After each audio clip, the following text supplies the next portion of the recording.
नमस्ते श्रोतागण। कहानी चैनल में आपका स्वागत है। आइए सुनते हैं चित्रा मुदगल जी की कहानी अपनी वापसी। वह जाग गई। किचन से रिन्नी के जोर जोर से बोलने का हठीला स्वर धड़ल्ले से उसके कमरे में घुसा चला आ रहा। वह शायद मैगी से उलझ रही। रोज सुबह यही हड़पौंग होती। चारों ओर से मैगी की पुकार मचती। तीनों बच्चे एक साथ उठते।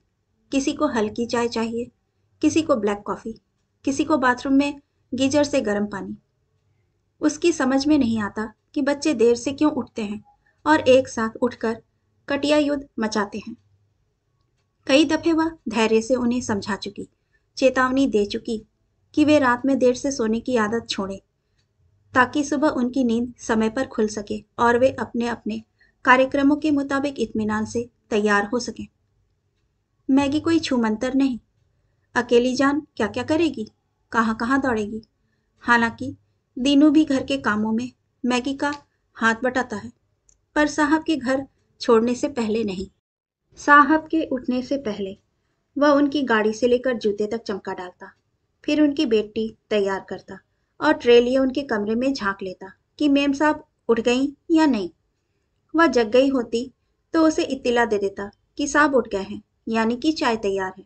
और अगर उसे हरीश के साथ चाय पीनी है तो फौरन उठकर उनके शयन कक्ष में आ जाएं। हाँ, उन सब के पास अपने अलग अलग कमरे हैं। यह उसका सपना हुआ करता था जब उसके पास मात्र एक फ्लैट था। पड़ोस के अडवाणी दंपति ने जब लंदन जाकर अपने बहू बेटे के पास जीवन के शेष दिन बिताने का फैसला किया तो उसने हरीश को उनका फ्लैट खरीद लेने का सुझाव दिया। हरीश को उसकी दूरदर्शिता भा गई। घर बड़ा हो गया, पूरे फ्लोर तक फैलकर। उसे क्या पता था कि अलग अलग कमरे पाकर एक ही घर में कई कई घर उग आएंगे। रिन्नी का स्वर शांत हुआ। धमक भरी पदचाप उसके कमरे के करीब से गुजरी, यानी वह अपने कमरे में गई। रिन्नी उसकी मंझली संतान है। 20वें वसंत में कदम रखती अल्हड़ अलमस्त नवयुवती। कभी रिन्नी पर उसकी नजर टिकती है तो उसके तराशे नयन नक्श के चुंबकीय आकर्षण में बंध वह ठगी सी खड़ी रह जाती है। अजीब सा सम्मोहन है उसके व्यक्तित्व में, उसके रेशम से बालों में और बालों में रह रहकर उंगलियां फिराने के उसके अनोखे अंदाज में। हैरत होती है, इतने खूबसूरत बाल न उसके रहे हैं, न हरीश के, न मायके ससुराल वालों में से ही किसी के। उसे लगता है रिन्नी के आज टॉप मॉडल होने का सबसे बड़ा राज उसके रेशम से मुलायम काले लंबे और घने बाल ही हैं। रिन्नी को अपने व्यक्तित्व की गठन और व्यक्तित्व की प्रतिष्ठा पर गर्व है। इस वक्त मैं सबसे महंगी मॉडल हूँ। गर्वोक्ति सुनकर अनियमितता हो आती है। अपनी बोली लगाने जैसी कुछ छिछली सी मनोवृत्ति जिसे आज का युवा वर्ग प्रतिष्ठा के प्रतिमान के रूप में तमगो सा लटकाए अपनी श्रेष्ठता और श्रेष्ठता में जीता, उसी से औरों को प्रभावित और आतंकित करने की चेष्टा में लगा रहता है। विचित्र लगता है उसे। हरीश को ऐसा नहीं लगता। वे रिन्नी की बढ़ती हुई मांग और शोहरत से गर्वोन्नत हो उठते हैं। अच्छी कंपनी का विज्ञापन पाने पर उसे बधाई देते हैं, उसकी पीठ ठोंकते हैं और उसके अधिक सुनहरे भविष्य की कामना करते हैं। उसे प्रेरित करते हैं कि वह फिल्मों को अपना कैरियर क्यों नहीं बनाती, जहां उसकी प्रतिभा के लिए अधिक बड़ा मंच है। ऐसी बातों पर उसके आपत्ति प्रकट करने पर वे झिड़क देते। किस जमाने की बात कर रही हो? अपने जमाने में तुम्हारा कॉलेज जाना क्या सबसे बड़ा दुस्साहसी कदम नहीं था? हरीश ही क्यों, पूरा घर उसकी इन प्रतिक्रियाओं पर मिलजुल कर उसका उपहास उड़ाता। हरीश का तकिया कलाम बन गया है। तुम रही वही की वही, आटे बाटे वाली। हरीश की देखा देखी बच्चों ने भी फिरकी लेनी शुरू कर दी। जी दुख जाता उसका। इस पर उससे अपेक्षा की जाती कि वह मजाक को माखौल के तौर पर ना ले। बच्चे बड़े हो गए हैं, उनसे बराबरी पर मिले, बोले, बैठे, बतियाए, हंसे। हरीश की भांति उनकी उल्टी सीधी हाँ में हाँ मिलाती ही ही करती बड़े छोटे का लिहाज बगल कर दे। इस उम्र में उन्हें चाहिए कि वे उनका ख्याल रखें, लिहाज करें, ना कि वह। मैगी। मैगी लगभग दौड़ती हुई कमरे में दाखिल हुई। शायद उसकी आवाज की कर्कशता से मैगी घबरा गई, क्योंकि उसके कुछ कहने से पूर्व ही वह रटे हुए तोते सी बोलने लगी कि दीनू अभी अभी उनके कमरे में झांक कर गया है और उन्हें सोता हुआ पाकर उसने जगाया नहीं। साहब उठ गए, मेम साहब। मैगी ने ठीक कर्तव्य याद दिलाने जैसी तत्परता दिखलाई, यानी कि उसकी दिनचर्या शुरू। उसे फौरन हरीश के पास चाय पीने पहुंच जाना चाहिए। हरीश के पास समय का घोर अभाव है। अगर वह इसी समय उनके पास नहीं पहुंची तो हो सकता है आज पति से मिलने का अवसर चूक जाए। हरीश अक्सर देर से आते हैं और उसके पास जागने और उनकी प्रतीक्षा करने का कोई कारण नहीं होता। वे प्रायः जरूरी मीटिंगों से घिरे रहते हैं और वे सभी मीटिंगें आधी रात से पहले सोने नहीं जाती। पहले पानी ले आओ। जवाब की प्रतीक्षा में खड़ी टकटकी लगाए ताकती मैगी से उसने कहा तो वह अबूझ सी खड़ी जगह से हिली ही नहीं। हफ्ते भर से तांबे के लोटे में पानी भरकर रखी हो ना? जी। रखा है तो ले आओ। जी, बेटी नहीं लेगा। पहले पानी पीऊंगी, कितनी बार समझाया। कौतूहल समेटे मैगी पानी लेने चली गई। उसका कौतूहल स्वाभाविक है।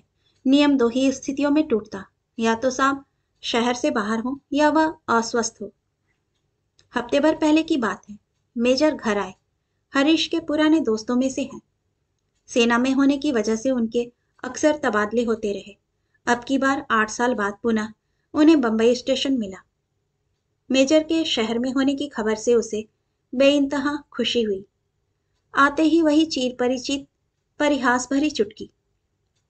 बिना सूचना दिए आया हूं। तुमसे अकेले ही मिलना चाहता था। सोचा अगर तुम्हें फोन कर दूंगा तो तुम उस उल्लू के पट्टे को भी खबर कर दोगी। काम धाम छोड़कर मुसलचंद साक्षात हमारे बीच होगा। बाय द वे, खलनायक है कहाँ? वह प्रतिक्रिया में हंसी से दोहरी होने लगी। ठीक किया ना? आप भी। वह आगे कुछ नहीं बोल पाई। हंसी थम ही नहीं पा रही थी। शकुन, तुम बिल्कुल नहीं बदली। इतनी उन्मुक्त हंसी मुझे किसी स्टेशन पर नहीं मिली। अलबत्ता अरुणाचल में एक लड़की जरूर मिली, मगर उसके मसूड़े नजर आने लगते थे। सुनकर सोडशी सी वह लजाई और अपने ऊपर चौंकी। वह अभी लजा सकती है। उसे स्वयं पर अचरज हुआ, जबकि उसे यही सोच कचोटती रहती कि वह 45 की हो रही प्रौढ़ा, बुढ़ापे की ओर बढ़ती, श्रीहीन मन से, शरीर से, बालों में सघनाती सफेदी, जिसे रंगने की इच्छा होते हुए भी वह क्या करना है, किसे दिखाना है, सोचकर टाल जाती। चेहरे की मालिश करेगी, यह निश्चय करके भी वह फिर उसी विरक्ति में डूब जाती। अब किसे उसमें दिलचस्पी होगी, किसे परवाह। ओह, तुम्हारे शर्माने का अंदाज भी नहीं बदला। मेजर ने काई की सतह को खलबलाकर हटा दिया। मैले पानी का कुछ तो चेहरा निकला। हाथ डालकर तलछट के खरपतवार बीन क्यों नहीं लेती? जानती हो शकुन, बरसों बाद अचानक हम किसी को ज्यों का त्यों पाकर खुद भी पिछले वक्त में लौट जाते हैं। वे पिछले वक्त में लौट पड़े। अपने कॉलेज के दिनों की बातें, परिवार की बातें, मेजर के अनुभव, जीवन और तेजी से बदलती जीवन शैली का आधुनिक रवैया, वर्तमान समाज और उसकी अस्वस्थता। स्वास्थ्य की उपेक्षा पर मेजर बनावटी रोज के साथ उसे लंबा चौड़ा भाषण पिलाने लगे। हमारा सबसे बड़ा दोष है कि हम शरीर से कोल्हू के बैल की तरह काम लेते हैं। उसकी देखरेख के लिए पूरे दिन में 5 मिनट भी खर्च नहीं करते। अपने लिए, सिर्फ अपने लिए तुम आधा घंटा निकालो। तुम एलोपैथिक दवाइयां खाना बंद तो करो। इनके दुष्प्रभाव बड़े बेढब होते हैं। देखो शकुन, सारी बीमारियों की जड़ पेट है। तुम सबसे पहले बासी मुंह तांबे के लोटे में पानी पियो। प्रेशर आ जाए तो ब्रश व्रश से निपटकर हल्का सा व्यायाम करो। योग का एक आध आसन या सबसे आसान तरीका है सुबह की नियमित सैर। कुछ ही दिनों में देखना तुम्हारी खोपड़ी और घुटनों का दर्द उड़न छू हो जाएगा। सोकर कितने बजे उठती हो? नहीं नहीं, सूरज को उठकर दर्शन दो। शकुन। सूरज को देखे हुए कितने महीने सालों हो रहे। उगता हुआ डूबता हुआ सूरज देखने तो वे दार्जिलिंग या कन्याकुमारी जाते हैं। निश्चय कर लिया कि वह आहिस्ता आहिस्ता अपने आप को नियमों में बांधेगी, मुक्त होने के लिए। ठीक ही कहते हैं मेजर। अपने अभिभावक स्वयं बनो। स्वयं अपनी देखभाल ना करो तो कोई बात नहीं बनती। पर किसी को उसमें रुचि तो हो, पूछे तो सही। वह अपनी ओर से बताने बैठ भी जाती तो झिड़कियों का अंबार लग जाता है। गई क्यों नहीं डॉक्टर के पास? चाय कम कर दो। मोटापा बढ़ रहा है मम्मी, डाइटिंग करना शुरू कर दो। सोना बात लो जाकर, बहुत फायदा होगा। सुझाव सुझाव सुझाव, यह कर लो वह कर लो। जब बिस्तर पर पड़ी होगी तो एक भी बच्चा पास नहीं फटकेगा। उन्हें फुर्सत ही नहीं होती। हरीश भूले भटके भी नहीं पूछते कि उसे क्या तकलीफ है। ना स्वयं डॉक्टर के पास उसे लेकर जाएंगे। बस जवाब होगा कि जिसे कहो उसको फोन कर देता हूँ। अच्छा फला डॉक्टर? अरे वह तो मेरा अच्छा परिचित है। लायंस क्लब की मीटिंगों में उससे अक्सर मुलाकात होती रहती है। ठीक ही तो है, पैसा और वक्त साथ साथ कैसे दे सकता है कोई। हौस ही रह गई कि उसकी तकलीफ की भनक लगे और सारा घर होशो हवास खो बैठे कि खुदा ना खास्ता उसे कहीं कुछ हो गया तो हरीश की दिन दुनिया उजड़ जाएगी, बच्चे अनाथ हो जाएंगे। लेकिन कहीं कुछ नहीं होता। सबके दिल पौड़े हो गए हैं। वह जिंदा रहे ना रहे क्या फर्क पड़ता है। कहाँ तो एक वक्त था वह कहती सिर भारी हो रहा है और हरीश काम धाम छोड़ फौरन दबाने बैठ जाते। कहाँ वह भी वक्त था जब उफ, एक वक्त था, वह वक्त था, ऐसा था, तैसा था, बस यही असंतोष दिमाग में कोलू के बैल की तरह उसे पेरता रहता है। दूसरों को प्रश्नों के घेरे में घेरती अचानक वह स्वयं को प्रश्न हुआ पाती, सोचती अब ऐसा क्या हो गया उनके दरमियान। वह बदल गई। हरीश, बच्चे, समय, कारण समृद्धि की व्यावहारिकताएं या उनकी निजता का व्यक्तित्व में परिणति या स्वयं के वर्चस्व को उपेक्षित अनावश्यक अनुभव करना या उसकी प्रौढ़ हो आई देह की आकर्षण खो चुकी निरंतर असक्रिय होती जा रही उमंग विहीन उपस्थिति या अच्छा दिखने बनने की कोशिश में जतन से ढकमुंदी गई अपनी कुंठाएं जो सुई में तागा डालने की असमर्थता के चलते पैबंद सी उधड़ गई। पर उसके भीतर तो अभी तक हरीश के लिए आकर्षण स्रोत सूखा नहीं। तभी तो वह उनसे संबंधित मामूली मामूली सी बातों को गहरे अनुभव कर उद्वेलित हो उठती है और वे निर्लिप्त बने कोई दिलचस्पी नहीं दिखाते। चाहे जो पहन ले, चाहे जैसे तैयार हो ले, उनकी दृष्टि ठिठकती ही नहीं। उनके संवेदना स्रोत सूख गए, उलझ गए, बट गए, यांत्रिकता लील गई। वह बात नहीं रही तो फिर रिन्नी के लिए कैसे प्रशंसा भाव टपकता रहता है आंखों से। उसके लिए भावनाएं मर गई, बेटी के लिए उमड़ी चली आती है। कैसे, कहां से? वाह, क्या मैक्सी पहनी है Rinni. Pattern is really fantastic. सिलवाई कहां से? कमबख्त उसकी साड़ी नजर नहीं आ रही। एलिगेंट से पापा।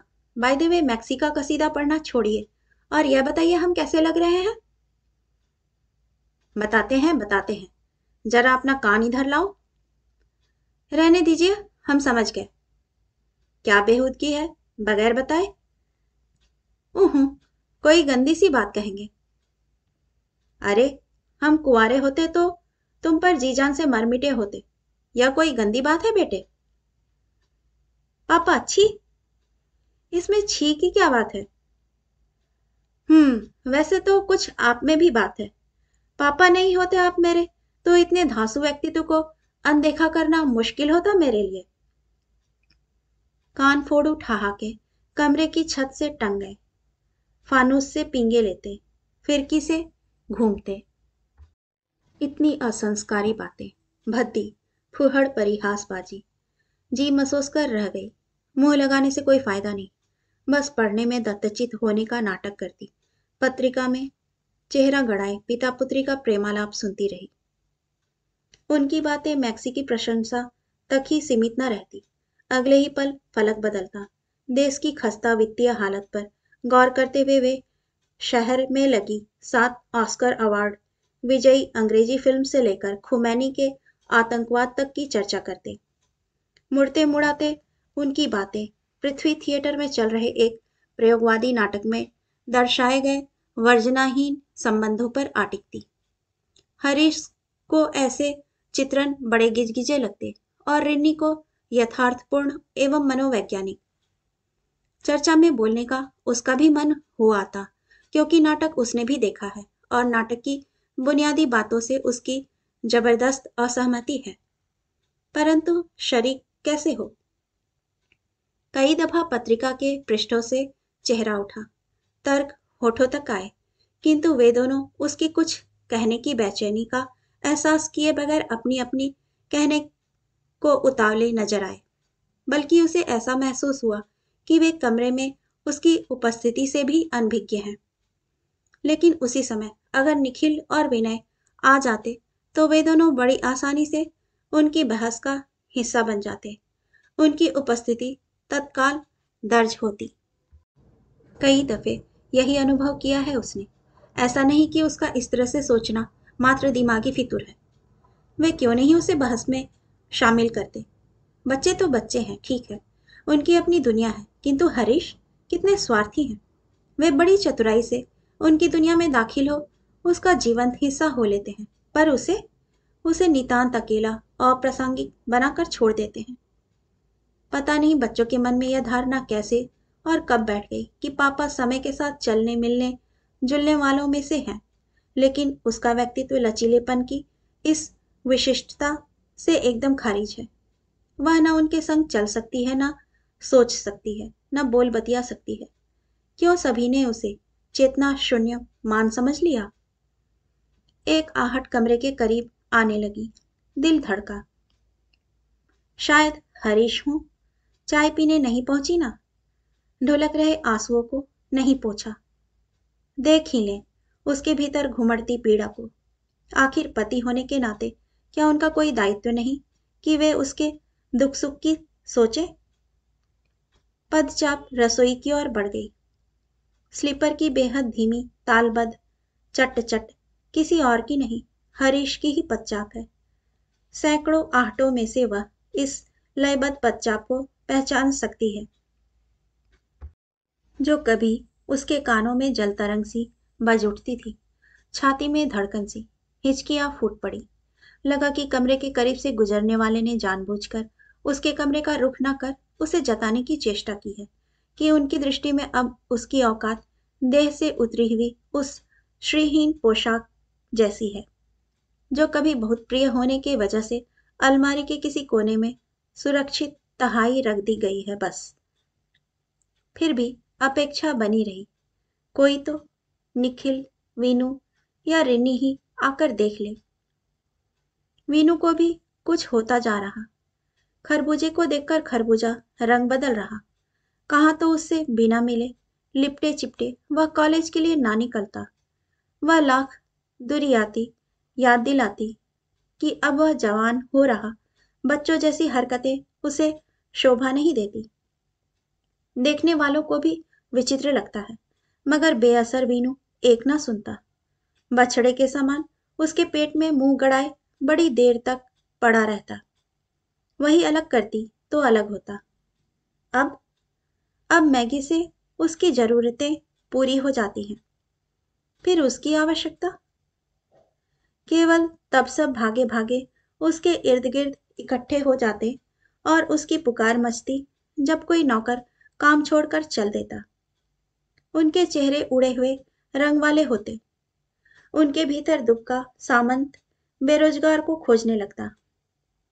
मम्मी, कोई मिला? आप पैसों का रोना ही लेकर बैठी हैं। अरे, आजकल तो 150 रुपए पर गाड़ी धोने वाले भी नहीं मिलते। घर का काम करने वाले 1000 रुपए से कम क्या लेंगे? किस मुगालते में है? जो मिले फौरन रख लीजिए। आईएएस का साक्षात्कार लेने ना बैठ जाइए। अब आपसे तो काम होने से रहा, घुटनों में दर्द रहता है। वह सब समझती है, किसी के बूते कुछ होता नहीं। यह सारी खैर ख्वाही उसी की चापलूसी है। उसे क्यों बुरी लगी है बच्चों की बातें। हरीश भी यही आरोप लगाते हैं। नहीं, ऐसा नहीं। यह सच होता तो पहले उसके मन में उनके विरुद्ध वितृष्णा भाव नहीं उपजता। वह अपने बच्चों की माँ थी। सिर्फ उनकी जरूरत नहीं, उनकी जरूरतों को पूरा करते हुए भी वे उसके डैनों के नीचे दुबके सुरक्षित बाढ़ लेते चूजों से चोंच में चोंच डाले। सारा कार्य व्यवहार गले तक थका अगाह देने के बावजूद असंतुष्ट न करता। लेकिन शायद उसकी परिभाषा गलत थी। माँ उपयोगिता का ही पर्याय है। यह उपयोगिता ही उसकी अहमियत है। उपयोगिता ही उनके मध्य पुल है, जुड़ाव लगाव का पुल। किंतु हरीश हरीश और उसके दरमियान तब कौन सा ऐसा पुल था जो तब जरूरी था और अब उसकी आवश्यकता नहीं रही। रात उसके निसंग आचरण पर वे किस कदर नाराज हो उठे थे। निखिल बड़े शौक से लड़की दिखाने घर लाना चाहता है। तुम्हें देखने में दिक्कत? मुझे किसी बात पर कोई दिक्कत नहीं। दिक्कत नहीं तो फिर निखिल क्यों परेशान है? निखिल जाने। शकुन, लड़की निखिल को पसंद है, तुम्हें पसंद है। निखिल ने उसके साथ ब्याह करने का निर्णय कर लिया। मुझे कोई आपत्ति नहीं। फिर देखने दिखाने की फालतू औपचारिकता क्यों? तारीख निश्चित कीजिए और ब्याह कर डालिए। कर डालिए?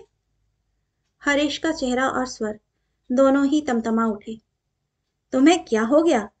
एक तो बोलोगी नहीं, बोलोगी तो जड़ों में मट्ठा डालती हुई सी। इसीलिए चुप रहना बेहतर समझती हूँ। करूँ क्या? लोकापवाद, मान प्रतिष्ठा के बारे में मैं कुछ ज्यादा ही सोचती हूँ। बड़ी बहन सिर पर बैठी मूंग दल रही है चिंता निखिल को? उसे लगा कि उसके अचूक तर्क पर वे निहत्थे हो उठेंगे, बोलती बंद हो जाएगी उनकी। लेकिन भ्रम निरर्थक साबित हुआ। मूर्खता भरी बातें करती हो। रिन्नी की कैसी चिंता?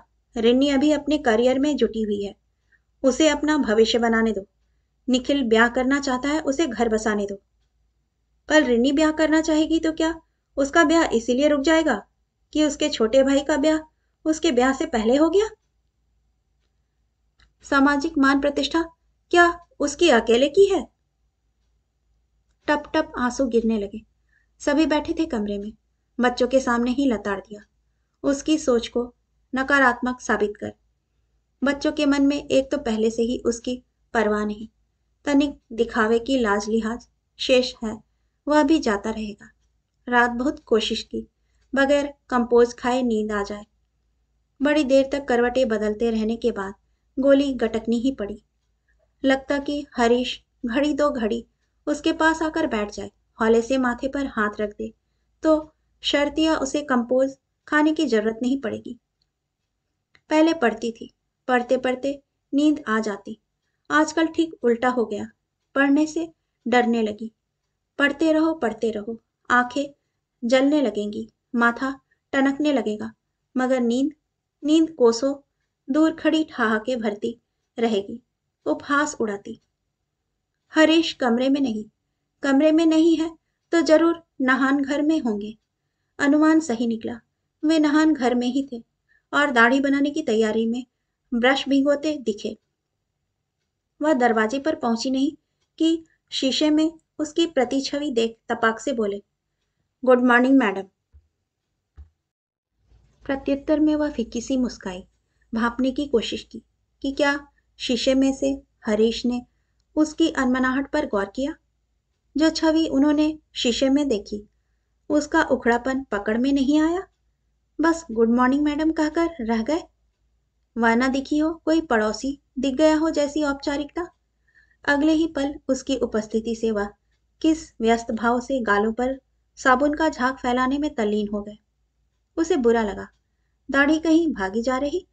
1 मिनट मुड़कर उसे नहीं देख सकते? मुड़कर ना सही, शीशे में ही दोबारा देख लेते। वह चाय पर क्यों नहीं आई यह जानने को कि कोई उत्सुकता नहीं। ब्रश घूम रहा है, ठुड्डी गला कनपट्टियां। अरे हाँ, याद आया, उस खूसट के यहाँ आज शाम डिनर पर चलना है ना। चलो, याद आया। याद दिलाने ही आई थी, गुस्सा ताक पर रखकर। कहीं ऐसा ना हो कि दफ्तर निकल जाए और वहां जाने की बात याद ही ना रहे। कई दफे ऐसा हुआ। उसने सोचा कि हरीश को याद रहेगा, फोन भी नहीं किया। पता चलता कि वह तैयार बैठी प्रतीक्षा करती रही और आप चले आ रहे हैं डिनर विनर खाकर। शकुन, ऐसा हुआ कि एक क्लाइंट का मूड आ गया कि खैबर में चलकर डिनर करते हैं। मैं क्यों तैयार होकर बैठी थी? तुम? My God, I am sorry. Sorry शकुन, एकदम भूल गया। उसके साथ जाने के अवसरों को ही कैसे भूल जाते हैं। रिनी के फैशन शो नहीं भूलते। शायद उसके साथ जाने वाली बात ना उन्हें महत्वपूर्ण लगती है ना सुखद। ऐसे मौकों पर अक्सर शिकायत उससे ही होती कि जब वह जानती है कि वे कार्यक्रम भूल जाते हैं तो वह उन्हें एहतियातन फोन पर स्मरण क्यों नहीं करवाती। अब वह नहीं समझेगी तो कौन समझेगा कि वे कितने कितने व्यस्त रहते हैं। दिमाग एक साथ पचासों ट्रैक पर चलता रहता है। सोचो, सोचो शकुन, मैं अकेला क्या क्या करूं और क्या क्या याद रखूं। अब तो ऐसे झीक झांक जाने में उसे दिलचस्पी नहीं रही। उछा ही मर गया। दूसरों के पतियों को देखकर और कुड़ उठती। कोठारी इस उम्र में भी हर जगह बीवी को बगल में दबाए किशोर किशोरियों से चिपके घूमते हैं। कितनी ही बड़ी पार्टी हो, कितने ही लोग हों, बेबी के कंधे से हाथ नहीं हटता एक क्षण के लिए भी। इनसे कहो तो जवाब में बंदूक से छुटी गोली से छलनी कर देंगे। मोहब्बत भी साली कोई दिखाने की चीज है। दिखाने की चीज नहीं होती तो पहले कैसे कमर में हाथ डाले, सटाए, चिपकाए समुद्र तट पर घूमते रहते थे। कितने बजे बुलाया है उस खूसट ने? खूसट बेहुदा विशेषण औरों को पहनाने का बड़ा शौक है। तुम्हारी चुप्पी से अब ऊब होने लगी है। मुंह क्यों सिल लेती हो? आ गए ना अपनी असली औकात पर। ऊब तो होगी ही। अब पहले जैसा सुख देने की सामर्थ्य जो नहीं रही उसमें। करारा जवाब देने को जी तिल मिलाया। जवाब पिए रही, असंतोष के उद्वेग को भी सामने कतई नहीं विगलित होना चाहती। वे आंसू जो कभी होठों पर मोती से झेल लिए जाते थे अब पर नाले से बहते रहते। कोई अंतर नहीं पड़ता। 8 बजे पहुंचना है। मुरली वहां से हट जाने को। बच्चों से कार्यक्रम तय कर लिया? उनके सामने ही तो कल फोन आया था मेजर का। रिन्नी से बात भी हुई थी अंकल की। ठिठक कर जवाब दिया। ज्यादा देर रुकना मुमकिन नहीं, संभालना मुश्किल हो रहा। कमरे में पहुंचकर बुक्का फाड़कर रोना चाहती है, जैसे वह एकदम से अनाथ हो गई हो। यह कमबख्त दीनू कहाँ मर गया? कमरे के भीतर नहीं हो पाई कि झम से हरीश का झुंझलाया स्वर कंधों पर कूदा। कपड़े तैयार करके रखे कि नहीं बेवकूफ ने? भेजो जल्दी उसे, मैं नहाने जा रहा। शावर की शू ऊ ऊ शुरू हो गई। नहान घर का दरवाजा बेआवाज बंद हो गया। विचित्र संयम है। दीनू कहाँ मर गया कमबख्त? कहीं बाजार वाजार तो नहीं चला गया? आजकल मैगी उसे बाहर के कामों में खूब दौड़ाने लगी है। कितनी बार समझाया कि सुबह सुबह उसे किसी अन्य काम के लिए ना भेजा करे। याद आया सहसा, रिन्नी को बटर में ही ऑमलेट खाना है, सो दीनू को बटर लाने के लिए सोसाइटी दौड़ाया होगा मैगी ने। वही कपड़े निकाल दे, दीनू नहीं है तो क्या हुआ? पांव राहदरी में ठमक गए। दीनू ने कपड़े नहीं निकाले तो दीनू को आवाज लगाने की बजाय उसे साधिकार कहा जा सकता था कि शकुन, जरा मेरे कपड़े निकाल कर रख दो। जब दीनू नहीं था तब कौन निकालता था कपड़े? कौन करता था जूतों पर पॉलिश? पहनाती तक अपने हाथों से थी। तब वक्त और था, उसके बगैर चीजों को हाथ तक नहीं लगाते थे। शकुन शकुन की रट लगी रहती, जैसे देह की दोनों बाजू वह। हरीश के कमरे के सामने पहुंचते ही दीनू टकरा गया। जानते हुए भी कि वह कहाँ गया था, उसने डांट लगाई। सुबह सुबह कहाँ गायब हो जाते हो? जानते नहीं साहब को जल्दी होती है। जी, जरा सोसाइटी तक। आइंदा ख्याल रखना, बिना मक्खन के रिन्नी मर नहीं जाएगी। समझ नहीं पाई कि एकाएक उसे क्या हो गया। कुछ देर पहले खिसियाई बुझी रुआसी हो रही थी और इस वक्त उसके दिमाग की नसें तनाव में खिंची फटने फटने को हो रही। रक्तचाप कभी एकदम नीचे आ जाता है तो कभी एकदम से ऊपर। हालांकि अब पहले की अपेक्षा वह काफी स्वस्थ है। मेजर के सुझावों पर उसने पूरी निष्ठा से अमल करना शुरू कर दिया है। उठते ही पानी पीती है, टहलने जाती है। इधर उसने योग की कक्षाओं में जाना भी शुरू कर दिया है। एलोपैथिक दवाइयां एकदम बंद कर दी। पिछले दिनों घुटनों में तकलीफ कुछ ज्यादा ही बढ़ गई। मेजर उसे कैंपस कॉर्नर के प्रसिद्ध होम्योपैथ डॉक्टर जरीवाला को दिखाने ले गए। उन्हीं से दवा ले आई। काफी फायदा हुआ। मेजर तकरीबन रोज फोन करके उसके घुटनों के दर्द के बारे में पूछ लेते हैं। पूरे दिन में वही एक सुखद घड़ी होती है। मेजर की अपने बारे में इतनी चिंता अच्छी लगती है उसे। हताश, फीकी, बेस्वाद जिंदगी में, अवहेलनापूर्ण उपेक्षित दिनचर्या में, जैसे वे प्राणों में ऊर्जा के स्फुलिंग फूंक देते हों। वर्तमान से पूर्णतः कटी हुई वह कुछ क्षण ही सही जीने लगती है। जीना चाहती है पर एकाएक तनाव स्खलित होने लगा। मेजर की पार्टी में जाना है और उसे अनर्गल कुछ नहीं सोचना। कोलाबा का मिलिट्री क्षेत्र। अंग्रेजों के जमाने का मेजर का पुराने आकार प्रकार का खपरेलों वाला खूब बड़ा खुला सा बंगला, बंगले को चारों ओर से घेरे विस्तृत चौकोर लॉन, घर को अपनी बलिष्ठ भुजाओं में समेटे हुए सा। पार्टी का आयोजन बाएं लॉन में था। वर्दियों की गरिमा को ढोती सकून भरी गहमा गहमी अच्छा लगा। सेना की पार्टियां उसे बड़ी सलीकेदार और जीवंत लगती हैं। उन्हें अपनी अहमियत के साथ साथ दूसरों की अहमियत को जीना भी आता है। कोई कटकर खड़ा नहीं रह सकता। अलमस्ती भरा वातावरण आहिस्ता आहिस्ता खींचकर सभी को अपने में शरीक कर लेता। ऐसे में उसकी अलग थलग बने रहने की जिद कायम नहीं रह पाती। मेजर की व्यस्तता अति व्यस्तता अनिवार्य थी, लेकिन जैसे ही उन पर नजर गई स्वागत का स्रोत फूट पड़ा। उस पर से तो दृष्टि हटाए नहीं हटी, टकटकी बंद गई। वह संकुचित होने लगी। किसी की देखने में कुछ ऐसा होता है जैसे वह आपको अपने में समोए ले रहा हो, पिए ले रहा हो। उत्ताल तरंगों का आमंत्रित करता सा चुंबकीय आत्मघाती आकर्षण। सिहरन की मीठी तीखी धार सनसनाती सी देह को गुदगुदा गई। आई नो, यही होने वाला था। अंकल मामा को देखेंगे तो बस स्तब्ध देखते ही रह जाएंगे। रिन्नी ने मेजर के कंधे से टिककर अपने कंधे उचकाते हुए टिप्पणी की तो मुग्ध मेजर अपने से उबरकर बुदबुदाए, कौन नहीं होगा। अंकल, मैं और पापा तो मामा को तैयार देख बेहोश होते होते बचे। सच कहूं अंकल, मुझे तो मम्मी से जलन हो रही। रिन्नी ठुनकी, आज पार्टी में मेरे चांस गए। सो तो है बेटे, मैं भी तुम्हारी कोई मदद नहीं कर सकता। सॉरी। मेजर ने सहानुभूति से उसे चपत लगाई। सुनकर वह लजा गई।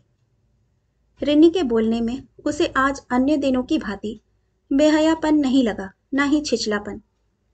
हरीश ने मेजर का हाथ अपनी मुट्ठी में भर लिया और शरारत से आंख दबाकर चुटकी ली।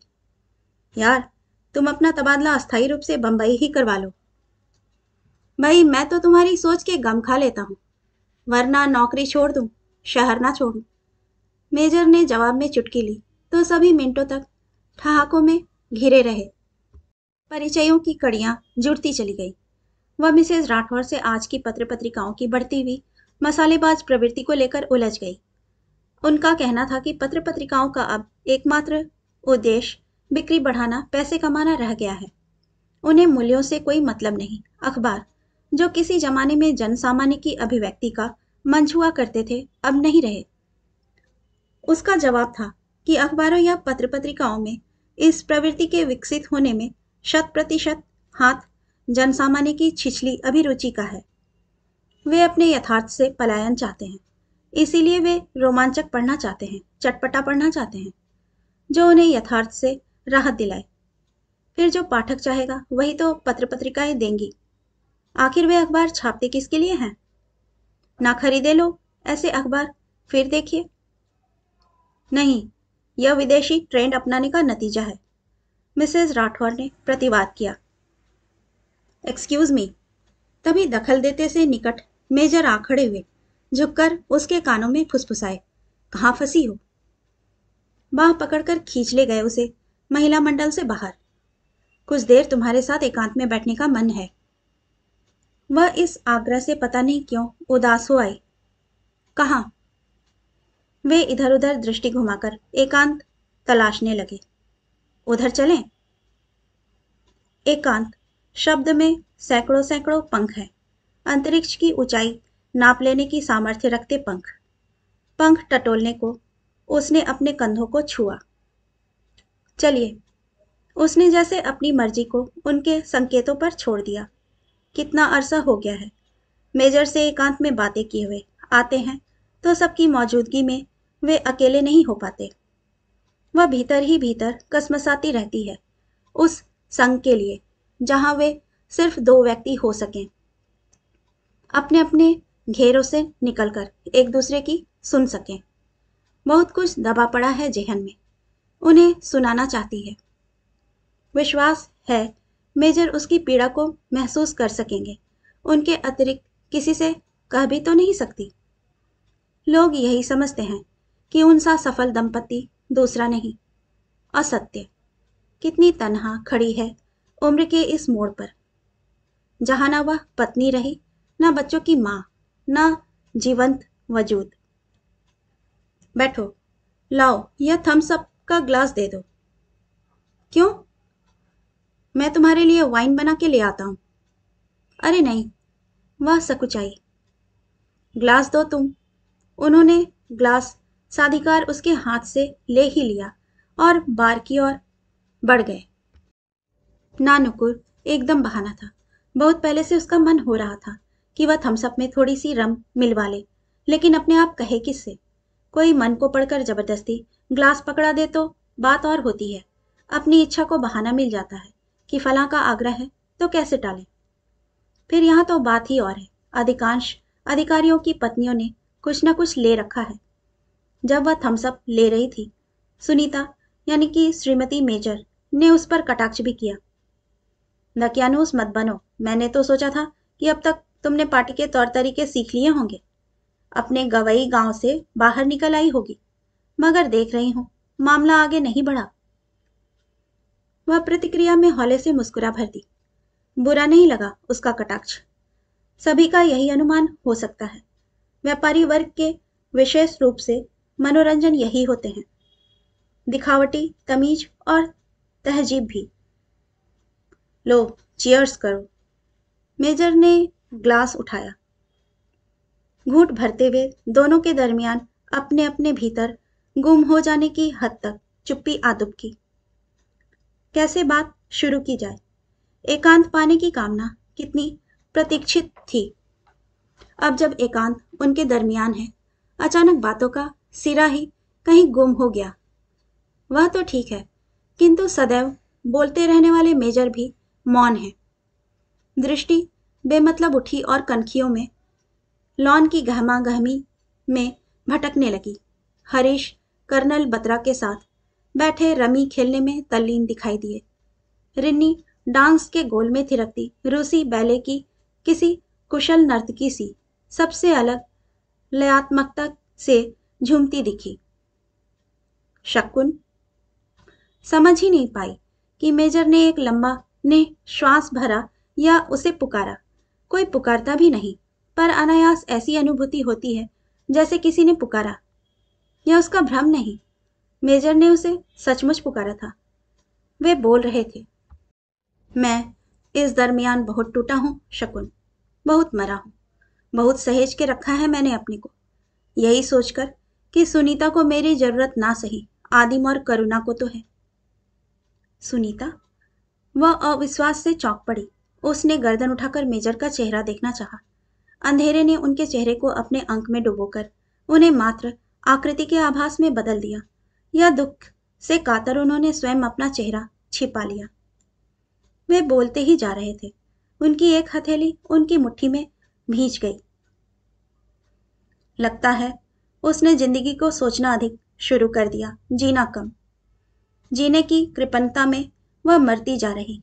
पता नहीं कैसे पहले वाली सुनीता अब संशय, विरक्ति, उपेक्षा और स्वार्थ की प्रतिमूर्ति बन गई। बहुत निकालने की कोशिश करता हूं। वह अपने खोल से बाहर आना ही नहीं चाहती। अपने में सिमटकर वह अपने से बाहर कुछ भी नहीं सोच पाती। प्रौढ़ता को उसने हताशा की खो बना लिया है। सोचती है कि उसके जीने के दिन चूक गए। नहीं समझती कि उम्र के हर मोड़ का अपना रंग होता है, उष्मा होती है। उसे जी लेने की ललक तो अपने भीतर होनी चाहिए। ललक को हम जबरन मार डालेंगे तो सिवाय जड़ता के हमारे पास शेष क्या बचेगा? उसने अपने चारों ओर जड़ता की दीवार खड़ी कर ली है। मैं इस जड़ता से ऊब चुका हूं, शकुन। ऊब गया हूं बेतरह।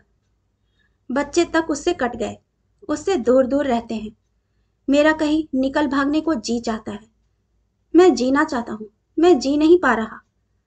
लगता है एक और भयंकर युद्ध हो पाकिस्तान के साथ, और मैं बचकर ना लौटूं।